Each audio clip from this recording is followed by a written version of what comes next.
So doctor గారు, మీరు ఈ కార్ట్లేజ్ గురించి మీరు మీ బ్లాగ్లో కూడా రాశారు కదా. సో కార్ట్లేజ్ అనేది ఏ రకంగా తక్కువ అవుతుంది, ఇలా ఏ రకంగా డ్యామేజ్ అవుతుంది, దీన్ని మనం ముందుగా గుర్తించడం ఎలా, ఆ లక్షణాలు ఏ రకంగా ఉంటాయి, మనం ప్రారంభంలో గుర్తించడం ద్వారా ఏ రకంగా ప్రివెంట్ చేయొచ్చు, ఆపరేషన్ దాకా వెళ్లకుండా మనం కాపాడుకోవడం ఎలా? సో అది చాలా important question. Actually operation only ఒక 10% పేషెంట్స్లో మనం చేస్తున్నాం, బట్ ఈ నీ ప్రాబ్లం చాలా మందికి ఉంది. ఇది మోస్ట్ ఇంపార్టెంట్ ఏంటంటే ఐడెంటిఫికేషన్. సో మనకి ఇది ప్రాబ్లం స్టార్ట్ అయింది, ఇది అక్నాలెడ్జ్ చేసి అది మనం దానికోసం హెల్ప్ తీసుకోవడం ఇస్ ద ఫస్ట్ థింగ్. ఎందుకంటే నేను చెప్పిన ఇప్పుడే 4 స్టేజెస్ ఉన్నాయి, 1, 2, 3, 4. ఇప్పుడు ఫస్ట్ స్టేజ్లోనే మనకి ఒక ఐడియా వస్తే ఆ స్టేజ్లోనే మనం డాక్టర్ దగ్గరికి వెళ్తే కరెక్టివ్ మెజర్స్ మనం తీసుకోవచ్చు. It's as simple as this. Reversal మధ్య అవ్వదు. సో స్టేజ్ 1 నుంచి స్టేజ్ 2, స్టేజ్ 2 నుంచి స్టేజ్ 3 ప్రోగ్రెషన్ అవుతుంది. రివర్సల్ 3 నుంచి 2, 2 నుంచి 1 మళ్ళీ రివర్స్ అవ్వదు. సో ఇమాజిన్ మీరు లేట్ స్టేజ్కి వస్తే, కొంతమంది డైరెక్ట్ 4th స్టేజ్కే వస్తారు, డైరెక్ట్ ఆపరేషన్ స్టేజ్కే వస్తారు మా దగ్గరికి. అంటే they have had the problem for 5-10 years, అలానే భరించి కుంటుతూ వస్తారు.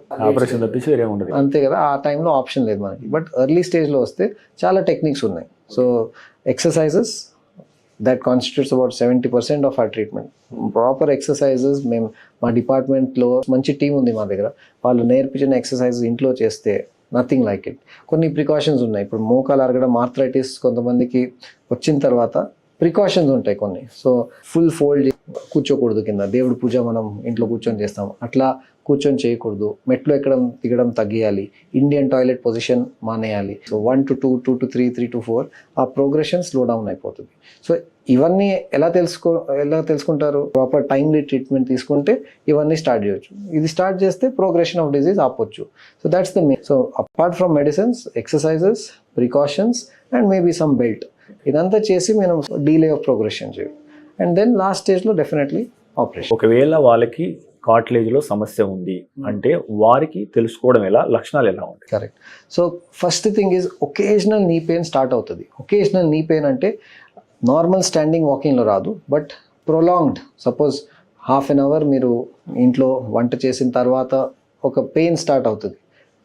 టిపికలీ మనం ఇప్పుడు 2 legs ఇలా ఉంటాయి కదా, ఇది సపోజ్ రైట్ లెగ్, ఇన్నర్ సైడ్లో రైట్ లెగ్ ఇక్కడ స్టార్ట్ అవుతుంది ఆ పెయిన్. ఇప్పుడు ఎక్కువ అవుతుంది స్టేర్ క్లైంబింగ్లో, స్టెప్స్ ఎక్కినప్పుడు, దిగినప్పుడు, లేకపోతే చైర్ నుంచి ఎక్కేటప్పుడు, దిగేటప్పుడు, ఈ స్పెసిఫిక్ ఇన్స్టెన్సెస్లో అపార్ట్ ఫ్రమ్ అంటే excess long standing, long walking, ఈ 2 పొజిషన్స్లో ఆ పెయిన్ ఎక్కువ ఎక్స్పీరియన్స్ అవుతాం. సో ఇది ఇనిషియల్ క్లూజ్ మీరు అడిగారు కదా, సో అదొకటి. సెకండ్ ఏంటంటే, ఇప్పుడు సపోజ్ అదే పెయిన్ ఫస్ట్ ½ an hourలో వచ్చే వాళ్ళని పెయిన్ ఇప్పుడు మెల్లిమెల్లిగా 15 minutes, 10 minutesలోనే వచ్చేస్తుందంటే that means it is progressing. So అది కూడా మనం నోటీస్ చేయాలి. ఫ్రీక్వెన్సీ పెరుగుతుందా, మ్యాగ్నిట్యూడ్ పెరుగుతుందా, ఇంటెన్సిటీ. సపోజ్ మీరు నన్ను అడిగితే అవుట్ ఆఫ్ 10 3 ఉంది, ఒక 6 months తర్వాత 3 నుంచి 6 out of 10కి వెళ్ళిందంటే ఎస్, దట్ ఈస్ మ్యాగ్నిట్యూడ్ పెరుగుతుంది, ఫ్రీక్వెన్సీ పెరుగుతుంది. సో ఈ first couple of months, couple of ఫేజెస్లో, 2-3 phases ఇట్లా పెరుగుతుంది ప్రాబ్లం. అసలు ఆఫ్టర్ దాట్ అయితే షేపే మార్చుకుని, అంటే మన మోకాలు ఉన్నాయి కదా స్ట్రైట్ ఉండాలి. సో సపోజ్ బెండ్ వచ్చేస్తే, inward bend or outward bend, bow legs అంటాము, అట్లాంటి అవుట్ ఆఫ్ షేప్, డిఫార్మిటీ అంటాం దాన్ని, అది వచ్చేస్తే డెఫినెట్లీ ఇంకొక క్లూ. సో ఇవన్నీ క్లూస్ ఉన్నాయి. సో పేషెంట్స్కి ఐడియా వచ్చేస్తే దే కెన్ నోటీస్ ఇట్. అంటే మనం సాధారణంగా వాళ్ళు 1 స్టేజ్లో వచ్చినారనుకున్నాం, కార్ట్లేజ్ డ్యామేజ్ ఫస్ట్ స్టేజ్లో ఉందనుకున్నాం, వారిని మనము అంటే జీవితాంతం ఆపరేషన్ లేకుండా చేయగలుగుతామా?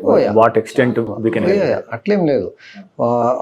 ఒక్కసారి స్టార్ట్ అవుతే కంపల్సరీ కావాలి అట్లేం లేదు. ఓకే, చాలామంది రెగ్యులర్గా, డెడికేట్గా, సిన్సియారిటీ ఎంత ఉంది దాన్ని బట్టి ఈ సక్సెస్ ఉంటుంది. ఓకే, కొంతమంది రెగ్యులర్గా వస్తారు మా దగ్గరికి, 3 monthsకి ఫుల్ వస్తారు. అలాంటి పేషెంట్స్కి చాలా బెనిఫిట్ ఉంటుంది. ఎందుకంటే వాళ్ళు నాట్ ఓన్లీ ఫాలో అప్స్, వాళ్ళు ఇన్స్ట్రక్షన్స్ అన్నీ ఫాలో చేస్తారు. సో పాజ్ అయిపోతుంది అక్కడ. Okay, if not pause, at least delay of progression. So at the age of 65 వస్తే, ఫస్ట్ సెకండ్ స్టేజ్లో వస్తే మనం అది పోస్ట్పోన్ చేయొచ్చు. It's not needed that compulsory ఏం లేదు. But having said that, definitely ఆపొచ్చా అంటే అట్లా కూడా కాదు. ఇది ఒక మల్టీఫ్యాక్టోరియల్ అంటాము. అంటే not just doctor, not just medicines, but వేరే ఫ్యాక్టర్స్ చాలా ఉంటాయి. Familial tendency, genetic tendency, weight, obesity, previous history of injury, ఇవన్నీ ఫ్యాక్టర్స్ చాలా ఉంటాయి. ఇవన్నీ ఉంటే ఆ ప్రోగ్రెషన్ ఫాస్టర్ అవుతాయి. మీరు తీసుకునే అదే మందులు, అదే నాణ్యమైన మందులు, కానీ సగం ధరకే. అవును, మెడ్ ప్లస్ బ్రాండ్స్ పై 50 to 80% తగ్గింపు.